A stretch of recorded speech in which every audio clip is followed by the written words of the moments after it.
Մեզանում տարածված է, որ եթե երեխան ունի ճարպակալում կամ ավելորդ քաշ, ապա մեղավորը ծնողներն են։ Ես պնդում եմ, որ այդպես չէ, բայց միևնույն ժամանակ ուզում եմ ընդգծել, որ եթե ծնողները իրենց կյանքում ոչինչ չփոխեն, երեխայի կյանքում ոչինչ չի փոխվելու։ Ես նկատի ունեմ ծնողների վերաբերմունքը հենց իրենց մարմնի նկատմամբ, ոչ թե երեխայի։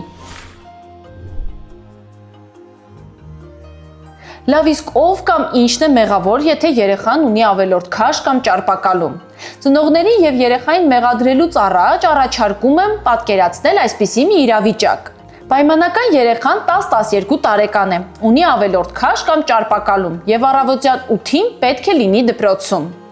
Այդ տարիքի երեխան նորմալ աճի ու զարգացման, իմունային ֆունկցիայի, ուշադրության, լավ հիշողության, առողջ քաշի համար պետք է ունենա 10-ից 12 ժամ որակյալ քուն։ Որակով քնելուն խանգարում են էկրանների կապույտ լույսը, սմարթֆոններն ու թիվիները, խաղերն ու ռիլերը։ Սրանք բացի լույսից նաև հոգեբանական ազդեցություն են ունենում։ Երեկոյան քաղցր ըմպելիքները եւ քաղցր խորտիկները, որոնք անտեղի կարճաժամկետ բարձրացնում են էներգիայի մակարդակը։ Օրվա ընթացքում ֆիզիկական ակտիվության պակասը, սա հստակ կրճատում է խորը քնի ընթացքը։ Քիչ ֆիզիկական ակտիվություն ունեցող երեխաները քնում են մոտավոր 1 ժամ ավելի քիչ։ Ստրեսը եւ ծանրաբեռնվածությունը, որոնցից չեն կարող խուսափել այդ տարիքի երեխաները, քննություններ, խմբակներ, խնդիրներ դպրոցում եւ այլն։ Առավոտյան 7-ին արթնանալը եւ նախաճաշելը պահանջում է գերլարումներ, եթե այդ նախաճաշը պետք է լինի առողջարար եւ բալանսավորված, այլ ոչ թե խլոպյաներ։ Դպրոցում սկսվում է խարանն ու բուլինգը, մեր միջավայրում չափազանց շատ տարածված երևույթ, որի դեմ պիտի պայքարենք։ Սա ստրեսի ու դեպրեսիայի այն աղբյուրն է, որից բխում են ճարպակալման դեմ պայքարի դժվարությունները։ Դպրոցում դրված է սարք, որից կոպեկով կարող ես գնել քաղցրավենիք եւ քաղցր գազավորված ըմպելիք, կամ բուֆետից, կամ լավագույն դեպքում հենց դպրոցի դիմացի բակի կրպակից։ Դպրոցի հենց դիմացը Արաքս սննդի կետ է։ Երևանի կենտրոնում ամենահայտնի դպրոցի հենց դիմացը ամենահայտնի Արաքս սննդի կետն է,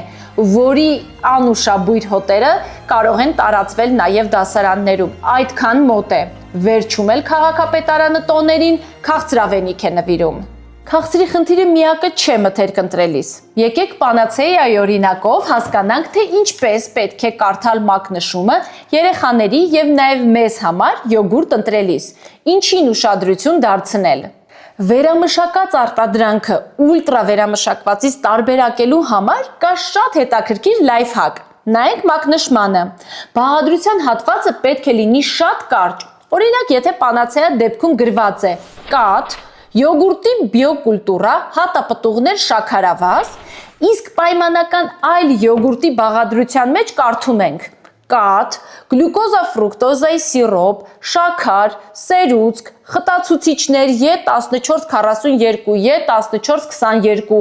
ժելատին, արոմատիզատորներ, սննդային ներկանյութեր եւ այսպես շարունակ։ Սա արդեն նշան է, որ գործ ունենք ուլտրա վերամշակված մթերքի հետ։ Ուշադիր եղեք։ Վերադառնանք մեր պայմանական երեխային։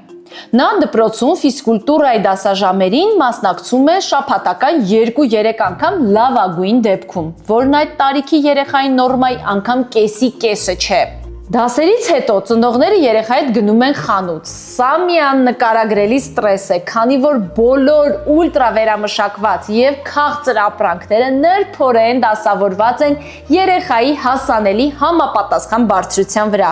Փաթեթավորված են ամենաշքեղ ու գունեղ փաթեթներով։ Բոլոր կողմերում քաղցրի, չիպսերի, քաղցր գազավորված ըմպելիքների գովազդներ են։ Էկրաններում, պոստերների վրա,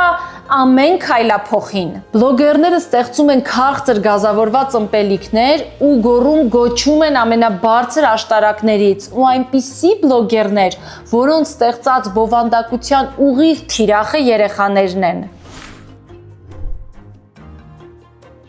Այն պահին, որ ծնողները որոշում են դիմել մասնագետի, բախվում են մի նոր խնդրի։ Չկան շատ բժիշկներ, որոնք աշխատում են եւ մասնագիտացած են մանկական ճարպակալման բուժման մեջ, բայց փոխարենը կան բազմաթիվ պսևդոմասնագետներ, պսևդոմարզիչներ, որոնք երեխաներին նկարում են ու տարածում են իրենց էջերում հայփի համար։ Ես նկատել եմ նաև, որ բժշկական հանրության շրջանում եւս կան սխալ մոտեցումներ, քիչ կերակրեք չի չաղանա շարքից։ Իրական մասնագիտական աջակցություն շատ հաճախ չի սահմանափակվում միայն մեկ բժշկի ներգրավմամբ։ Անհրաժեշտություն է լինում հոգեբանի, նաև հոգեբուժի,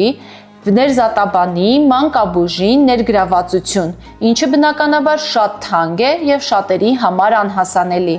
Նաև ճարպակալման բուժումը բարդ, երկարաժամկետ պրոցես է, կարելի ասել տարիների խնդիր, ոչ թե օրերի կամ ամիսների, եւ ցանկալի արդյունքն էլ չի երևում անմիջապես։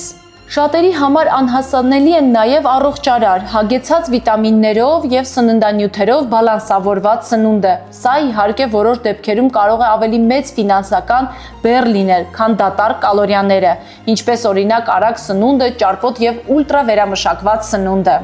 Այնպես որ ծնողներին կամ հենց երեխաներին մեղադրելուց առաջ մտածենք։ Մեղադրելու փոխարեն կարող ենք օգնել եւ նպաստել այնպիսի պայմանների ստեղծմանը, որ օգտակար կլինի մեր երեխաների առողջության համար։ Շնորհակալություն, որ հետևում եք ինձ։ Բաժանորդագրվեք ալիքին, տարածեք տեսանյութը։ Ես արդեն 10 տարի տանում եմ պայքարը առողջ ապրելակերպը քաջալերելու։ Կարող եք նպաստել այդ գործին։ Այս բազմաթիվ ու բազմակողմանի խնդիրների լուծումները կամ գոնե լուծումների փորձեր արդեն շատ կան աշխարհում։ Այստեղ կարևոր է սերտ երկխոսություն եւ համագործակցություն պետության եւ հանրության միջև։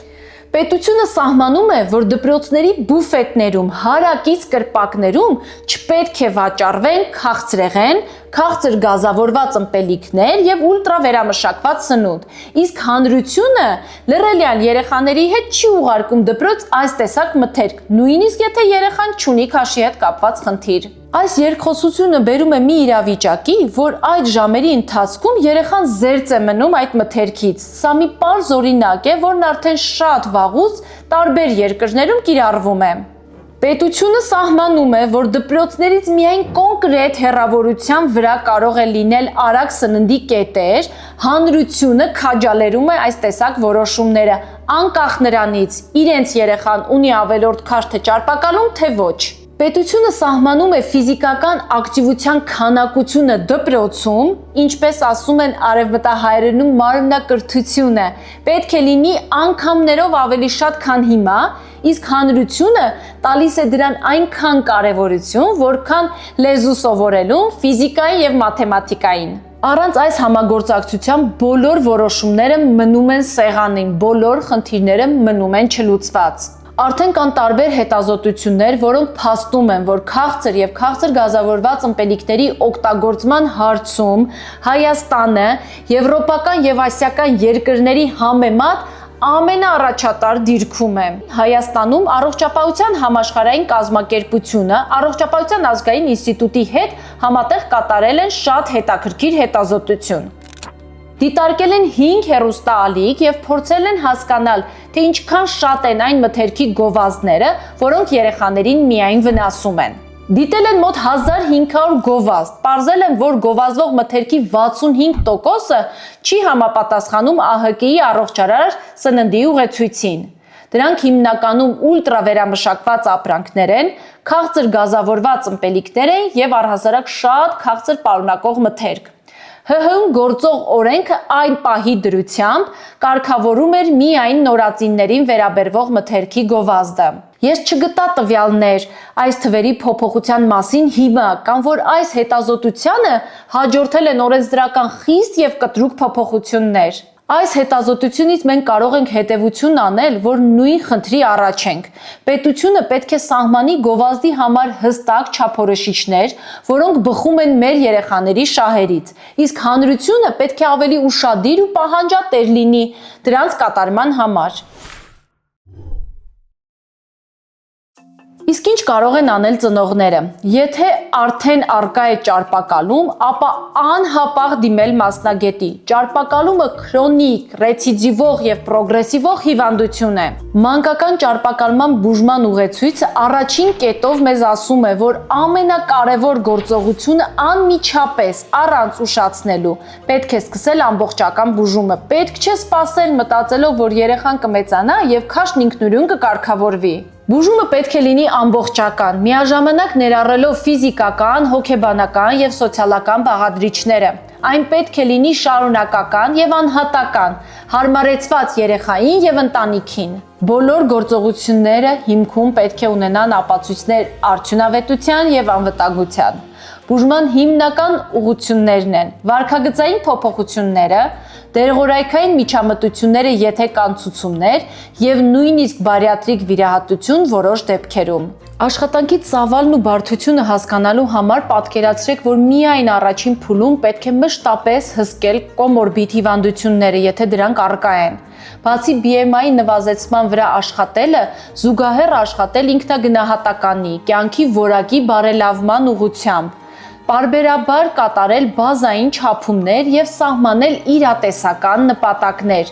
քարտեզավորել եւ նախանշել հիմնական ռիսկերը, զբաղվել քնի հիգիենայով, կազմակերպել անհատական սննդակարգը, հաշվի առնելով երեխայի նախասիրությունները, կառավարել հույզերը կապված ուտելու հետ, կառավարել փոքր հետընթացները, դարձնել վերահսկելի սոցիալական միջոցառումները, տոներն ու ծնունդները, հստակեցնել ծնողների դերը, սերոզոնային վերաբաշխում կատարել սննդի եւ ֆիզիկական ակտիվության,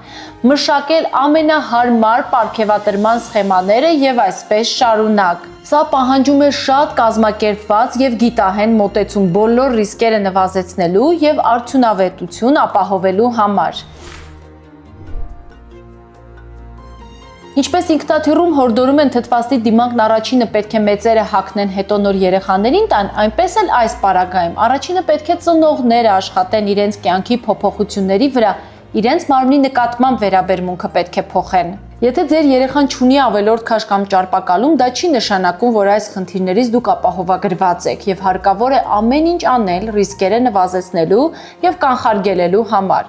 Ըստ Հայաստանում վերջին տվյալների, մոտ 27% երեխաների ունի ավելորդ քաշ եւ ճարպակալում։ Կանխարգելումը ենթադրում է մի շարք միջոցառումներ, որ կարող ենք անել ընտանիքով։ Ամենակարևորը ընտանեկան ճաշկերույթների առկայությունն է օրակարգում։ Ընտանիքի համար միասին ճաշ պատրաստելը մի ծես է, որն ունի բազմակողմանի ազդեցություն։ Նախ երեխան կարող է ամբողջությամբ ներգրաված լինել այդ գործընթացում։ Միասին որոշել, թե ինչ եք պատրաստելու, միասին գնումներ կատարել, ընտրելով բանջարեղենը, միրգը եւ մյուս չվերամշակված մթերքը եւ միասին պատրաստել կերակրատեսակները։ Իհարկե, նորից ու նորից կրկնում եմ, որ սա բարդ խնդիր է հաշվի առնելով եւ երեխաների եւ մեծահասակների ծանրաբեռնված գրաֆիկը։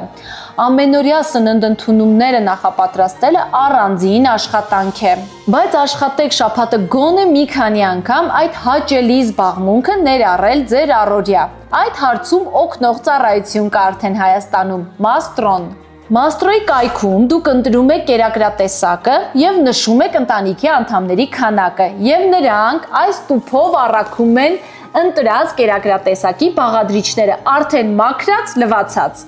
Ես վաղուց օգտվում եմ Mastrոյից, շաբաթը գոնե 2-3 անգամ ազատել եմ ինձ այդ բեռից։ Երկու կարևոր հանգամանք կա։ Միշտ շատ լավ ընտրված որակով բաղադրիչներ են ուղարկում, հիմնական կերակրատեսակները բալանսավորված են եւ բազմազան բաղադրիչներով։ Ձեզ մնում է միայն հաճելի ժամանակ անցկացնել խոհանոցում։ Լիդիա 25 պրոմոկոդով առաջին պատվերի համար կստանաք 25% զեղչ։ Փորձեք մեկ անգամ համոզվելու համար։ Դե ֆիզիկական ակտիվության, ակտիվ կենսաղավարության մասին նշելն ավելորդ է։ Երեխաների մոտ ձևավորեք լավ սովորություններ փոքր տարիքից, հետո դրանք կենսական անհրաժեշտություն են լինելու։ Լայքեք այս տեսանյութը, տարածեք այն։ Հավատացնում եմ ձեզ, որ դա կնպաստի պետության եւ հասարակության երկխոսությանը։ Դա մեր ձայնը ավելի լսելի կդարձնի։